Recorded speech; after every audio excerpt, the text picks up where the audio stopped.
Mga probinsya sa Isabela ug Cagayan gipaubos na sa Public Storm Warning Signal number 1 tungod sa bagyong Igay nga nag-irog paingon sa Northern Luzon. Sa latest update sa Pag-asa kaganinang alas 11 sa buntag, ang bagyong Igay nagmentenar sa gikusgon ug nagkaduol na sa Northern Luzon. Ang bagyo anaa sa 310 kilometers northeast sa Virac, Catanduanes ug nagdala kini og hangin dunay gikusgon nga 65 kilometers per hour ug ang paghuros niini moabot sa 80 kilometers per hour. Gikatakdang muirog si Igay paingon sa amihang kasadpan sa 13 kilometers per hour. Gipaubos na sa Public Storm Warning Signal number 1 ang Isabela ug Cagayan, lakip ang Kalayan ug Babuyan Group of Islands.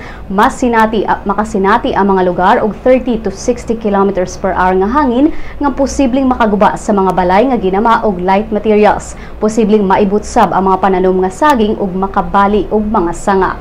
Posibleng maapektuhan sab ang mga palayan ug ang gitas-on sa mga bawd moabot sa 1.25 ngadto sa 4 metros. Giabisuhan sa Pag-asa ang katawhan sa epekto ni Igay sama sa kasarangan ngadto sa kusog nga pag-uwan sud sa 400 kilometers nga diameter sa bagyo. Gidida na sab ang mga mananagat ug mga gagmay sakyan ng pandagat nga mobiya sa kadagatan sa Central Luzon, Southern Luzon, Visayas ug Mindanao. Ang mga residente nga nagpuyo sa ubos nga bahin o bukirang bahin sa Bicol Region ug probinsya sa Samar gialerto na sa posibleng pagbaha ug pagdahili sa yuta. Ang Pag-asa nagpagawas na sab og forecast positions ni bagyong Igay. Ugma sa buntag gikatakdang anaa kini sa Tuguegarao City sa Cagayan. Sa Domingo sa buntag anaa na kini sa Apari sa Cagayan. Ug sa Lunes, Martes ug Miyerkules sa sunod semana gikatakdang anaa na kini sa Basco, Batanes.